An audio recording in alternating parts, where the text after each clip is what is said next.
Hayley Jepson, isn't this the most exciting day of your life? Because it is the first ever episode of our brand new podcast, Coffee Isn't Lunch.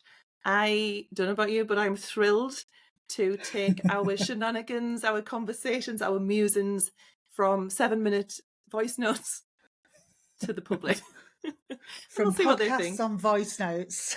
Yeah, pretty much. Well, to like a proper this is podcast. Yeah, like this is a podcast. It's a 7-minute voice note. How are you feeling about it? Are you as excited as me? I'm excited, stroke, a little bit nervous because I want it to be great. Yeah, I'm sure it will be great. It's funny how much. But I'm really thrilled I'm doing it with you because it's much more Oh. fun doing stuff not on your own in it like this. Yeah, imagine just sitting in a room by yourself, talking to yourself. I mean, I do that quite a bit as well, but this is much more fun. Yeah, I wouldn't like that. So I'm thrilled that we're doing this podcast, Maddie. I can't wait to talk to you on the regular and I have know. let everyone into what goes on in our minds. Prepare Yeah, and I mean, yourselves. it can go one way or another. So let's see which way it goes. So, what is on the agenda today, Hayley? So I thought we could kick off this podit by talking about something I see all over social media at the minute. I see it being debated in Facebook groups. I see people making reels about it. And I thought this would be something really good for us to explore, which is whether or not you should close your books. Yes, I love a debate. I love weighing in on a debate. You know me. So this is exciting. And so I think I'm seeing it with my clients. And like I say, I see endless reels and debate about this in Facebook groups. I've seen it in your group quite a lot. Yeah. And so I'm really interested in how are your clients talking about this and how are you seeing this show up in our industry?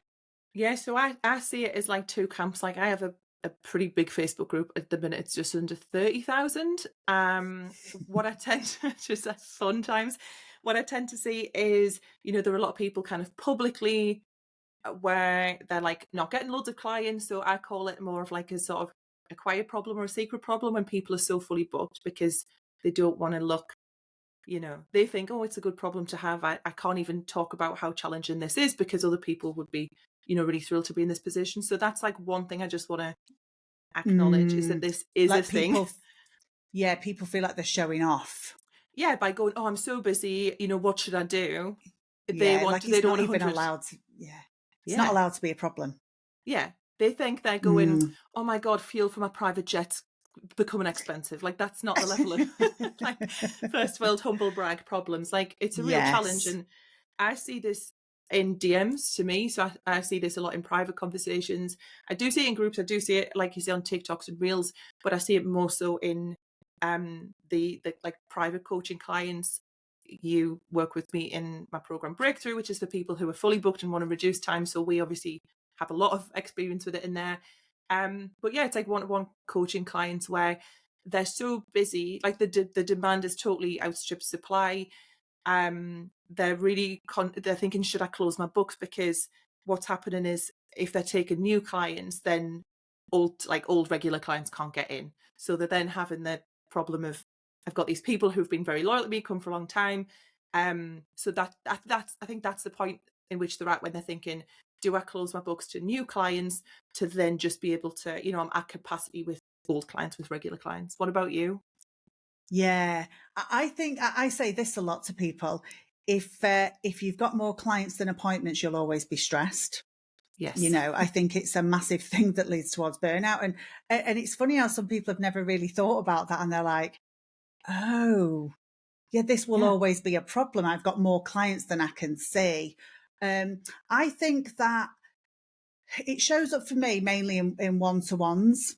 Mm-hmm. And it shows up in burnout and boundaries a lot. Yeah. People often, when people are trying to serve everybody that wants to see them, they just end up burnt out. And so it really shows up as a big problem in burnout and boundaries. But more often than not, this is brought to me in one-to-ones.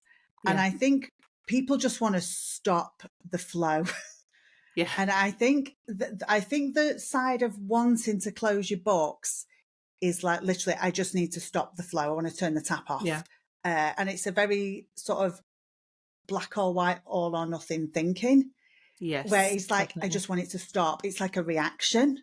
Yeah. And I remember our friend Emma Fowler made a reel saying something like closing your books is about burnout.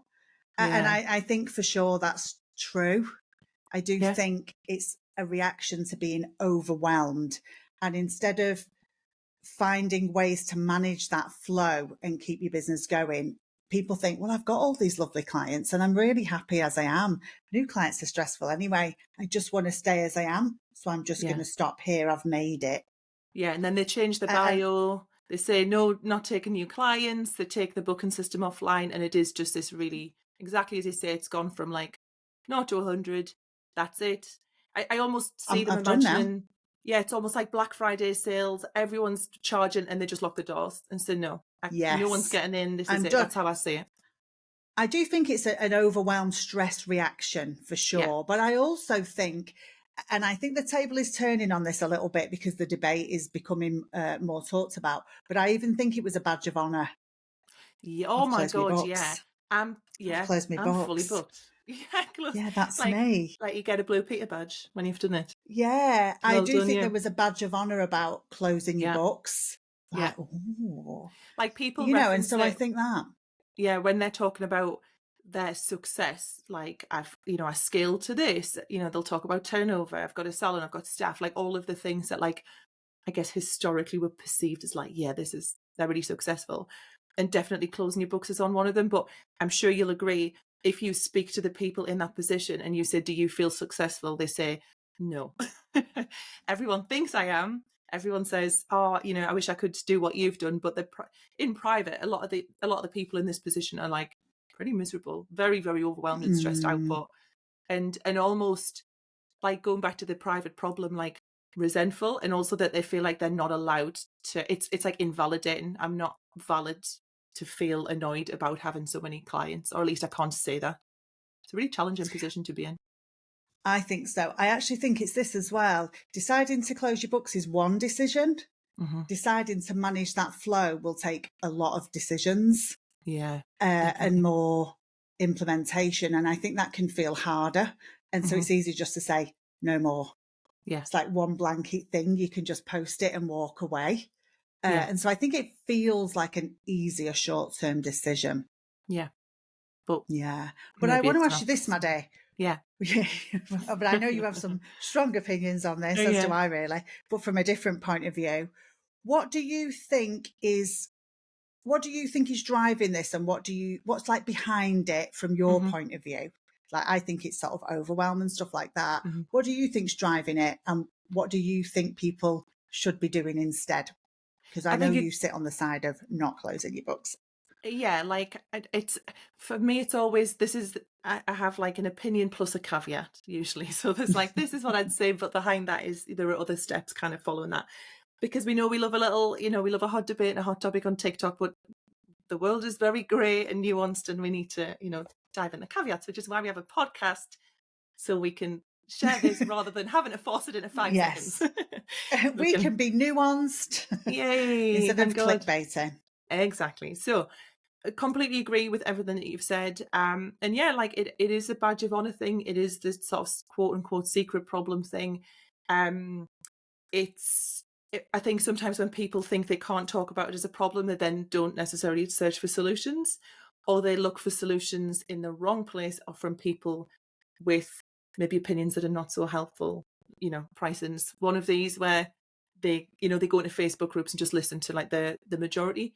And if you just asked in a Yeah. Facebook group, like, should I close my books? You're going to get really, again, very black and white, one sentence, do this, don't do this. And I think people are actually going to just leave more confused than what they were Hmm. before. And that's why I think Hmm. it's important to like dive into it. But kind of strategically, you know me, I like to sort of put my emotional brain down. I like to put my Spock I'm going to pick Vulcan. that one up. Yeah, I'm going to go into Vulcan mode, which is like completely logical because you can be the are you the right brain? I'm the left brain. I don't know, but we're either side.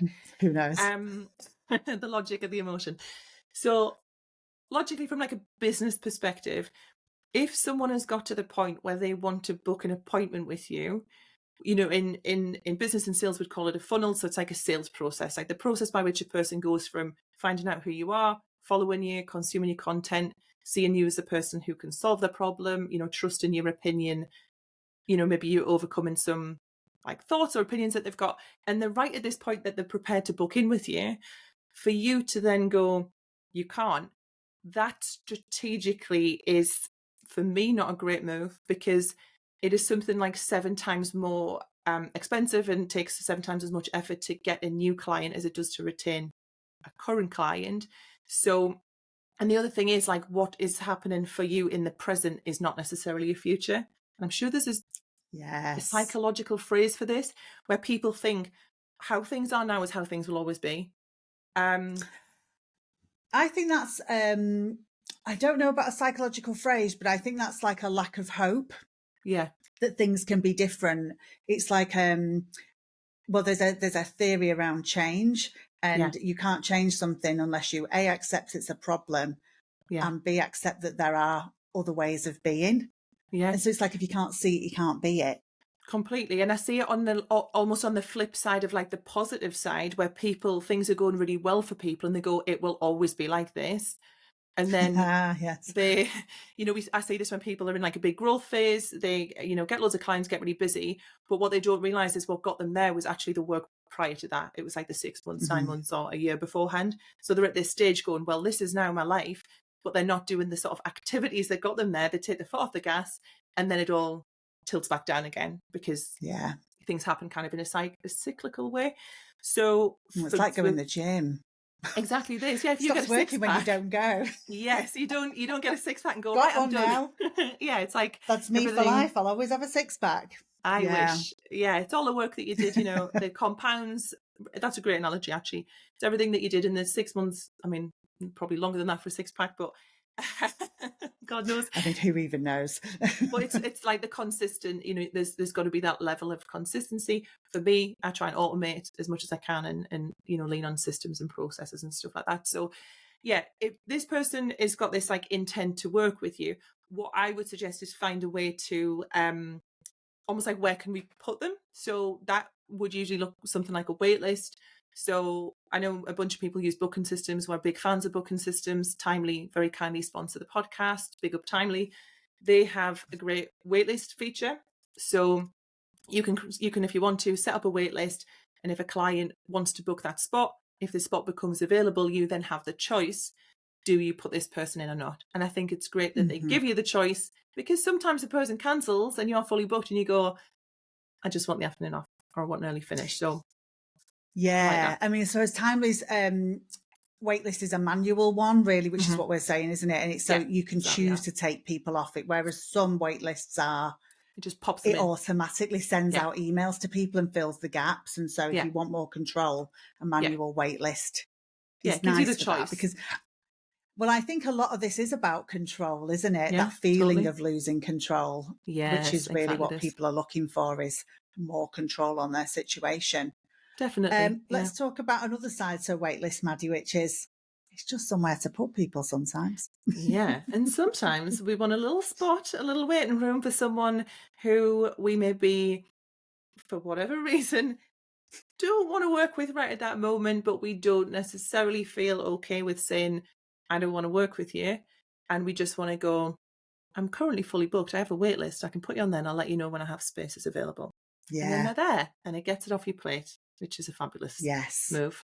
I think this is I think the waitlist is the genius thing, isn't it, really? Because it's Yeah. basically plan B work. It's a Yeah. place to put all your ideal clients. It's a place to put people you maybe don't want to work with, who might be a bit full on. Yeah, And it can be easier definitely. than saying a hard no. It can just be a Yeah. not now, which Yes. might mean not ever. It's a not now, It's because like, people say, tell them you're fully booked. But then, there's problems of then what if you put availability on somewhere and things like that. So if you've got this sort of waitlist space for them and you say, I'll let you know. It's mhm, almost like the ball's back in your court with that person. So then it's down to you yeah, to like, do I give them a space? But I think what's cool as well is that because we've got this space of these people, and it depends how you set your waitlist up, and what you're asking them when they're requesting an appointment. But you kind of have, it's almost like little mini CVs where they're saying, this is what I want, and this is, the type of client that I am, and I can do weekends or I can do weekdays or whatever. So if you're wanting to move perhaps away from weekends and evening work, you can then prioritize, that person can do a Wednesday afternoon. They sound like they're going to fit Hmm. into my ideal work schedule down the line. And kind of back to what I said about things not being the same now as they are in the future. Like people will leave no matter how fully booked you are. Like, stuff changes, people move away, people, don't have the need for that particular thing anymore, their priorities change, whatever. And I think it would be such a shame for that to happen. And then you feel like you've lost all this momentum. And then it's like back to the grindstone of marketing. If you have this wait list, you've got these people here and you can go, Hmm. they're kind of ready and waiting for you.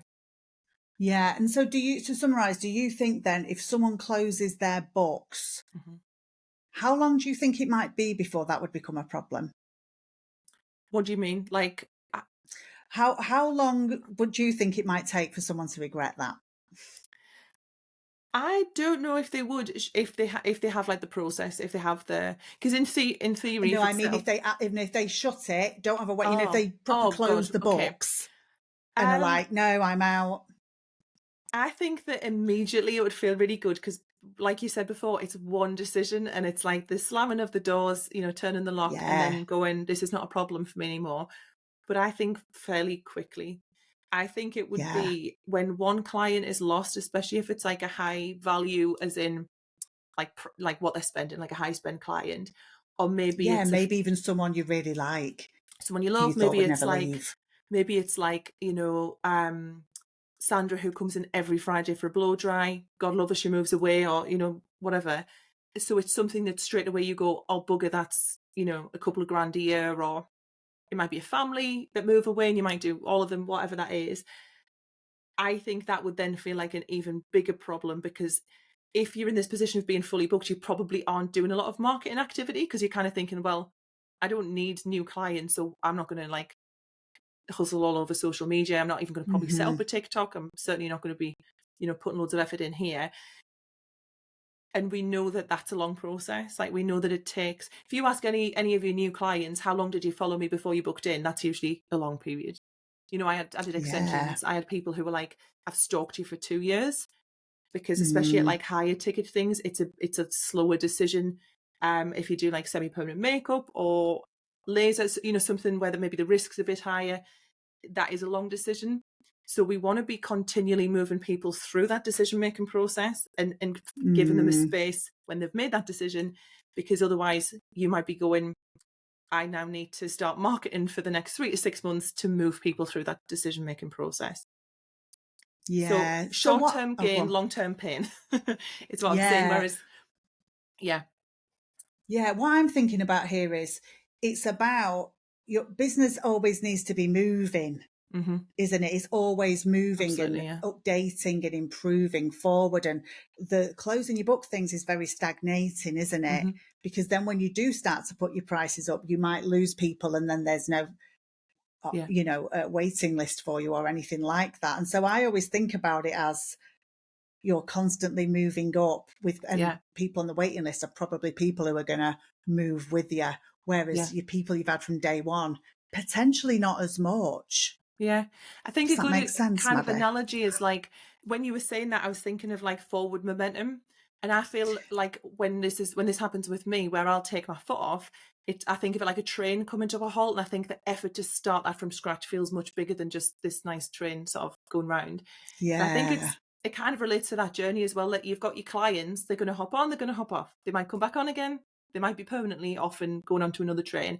So we kind of want to Hmm. always give people this opportunity to stay on the train. The train keeps moving. People can hop off, people can hop on. And we want to just keep Hmm. that momentum because that is what business is, isn't it? We don't just go, Yeah. right, I'm finished. I've completed it. It's not a thing that can be completed because of the nature of Yeah. how how we work behind the chair. Yes. I like that. And so what do you really want people to take away from today, Maddie? What are the big things you want people to remember? I think it's about kind of what you were saying about the short term. You've got two choices. You either have short term gain, which is just close your books, which is potentially going to give you long term pain, or you can spend Mm. a little bit of time, because I think people are just a bit resistant to setting up wait lists, using booking systems, things like that. They will always make your life easier. in the future, but they take a little bit of work in the front end. So Yeah. that's Yeah. what I'd want people to think about, is this idea of getting out of this present moment and thinking, well, what's actually going to be a really great decision for me and my business 3 months from now or 6 months from now, and really utilizing systems. That's what they're there for. There are many different ways you can do it. Like we say, we love Timely, we love their waitlist feature, and just making your life easier in the future, because you'll really thank yourself for it. What about you? What's your key takeaway for everyone today? What I really think is people need to address what's underneath the need to close the books, that that temptation to close the books. And what I think is behind that is overwhelm. It's feeling overwhelmed, and I think it ties into really setting up booking systems or putting systems in place is going to take some upfront energy. You're going to get that energy back, your life's going to be easier, but upfront you do need some energy. And so for me, I think it really comes down to looking after yourself, addressing the overwhelm. And maybe there needs to be a period of looking after yourself before you leap into this sort of change. Yeah. I think under everything is looking after yourself, because I think if not, we just try hard, burn out, and that's an exhausting way to live. And so, yeah, I think it is. It's about thinking about future you, but also taking care of you in the now, so you've got the energy to make the changes. That's what I want people to think about. I love it. Well, I very much enjoyed weighing in on this, on the big debate. And I'd love to hear everyone's thoughts on this as well. There'll be, you'll be able to leave reviews, leave comments, in the show notes, you'll be able to see where to find us. But would really love to know your guys' thoughts as well. So please do chip in with those. What are we wrapping up with, Hayley? So we've decided, seeing as me and Maddie have got ADHD, this is well documented, we are quite novelty-driven, faddy people who are usually quite obsessed with something new, and it changes pretty rapidly. And so we've decided to wrap up every episode with our current hyperfocus. So what's your current hyperfocus, Maddie? So I've had a couple of actually long-lasting ones for me. Pedro Pascal, God love him, is starting to wane out a little bit, because I think because of the strikes, I'm just not seeing anything. Like, there's no promo. So out of sight, out of mind. He's, God love him. Still got a place in my heart. No object permanence round here. Exactly. If I can't see it, you do not exist. So what came up sort of behind Peds is my beloved air fryer, which I wish I had a bloody referral code for, because I feel like I'm slinging recommendations out to everyone. But honestly, I went away for 5 weeks, and the thing that I was happiest to see after the cat was my air fryer. I'm obsessed. That's so funny. And if anyone has air fryer recipes, leave them in a review as well. I want to see them. For me too, I actually bought an air fryer recently. I'm not obsessed with it just yet, because I'm still figuring it out. But I think once I've figured it out, the obsession will come. You need to get an obsessive recipe. Yeah, how it's going to work in my world. But I have been using it most days. And I did actually, when I was going to buy one, rang you and said, which air fryer, Maddie? And then just bought exactly which one you said. I think you said, I'm looking at it, and I was like, I'll stop you there. This is the one you need to get. And I said the same to my best friend. And the other day they said, I'm really glad you talked me into getting the bigger one, because we were in curries together and the smaller one was physically there. And I said, just wait. It's not as big as you think. Nah, man. You need the big one. It's the perfect size for all of the wonderful things that we want to make. We need a whole episode on bloody air fryer recipes at this rate. Well, we can see how that pans out, eh? We'll see how that pans out. So my current hyperfocus is Breville toasties. Do you remember the old Breville machine? Yes. Yeah, so I found mine. Torturously hot. I found mine in the back of the cupboard the other day. I was tidying up and I was like, I forgot about you. My friend bought it me for my 40th birthday. She was like, here's some way to get more exciting carbs into your mouth, Hayley, because I'm obsessed with carbs. That's a hyperfocus that never leaves.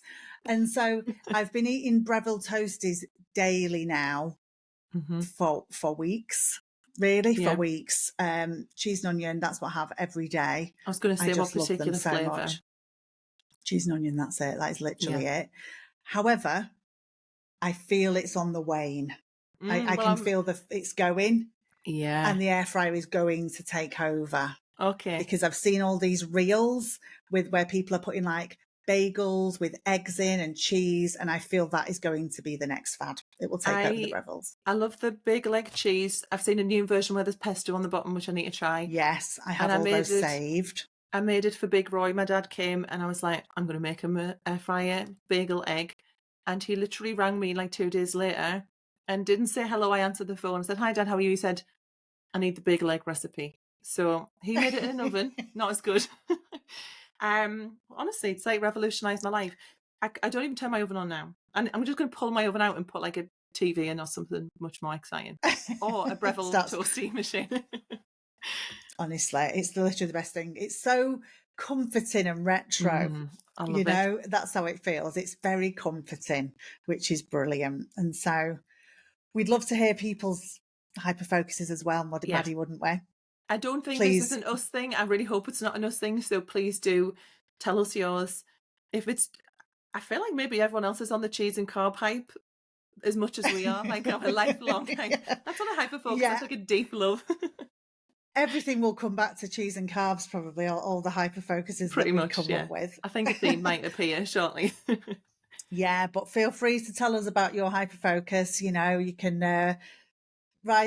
put it in the reviews, put it on Instagram, tag us, tell us all about that. Yeah, we can't wait. So that's it, Maddie. We're done. Fabulous. We completed our first episode.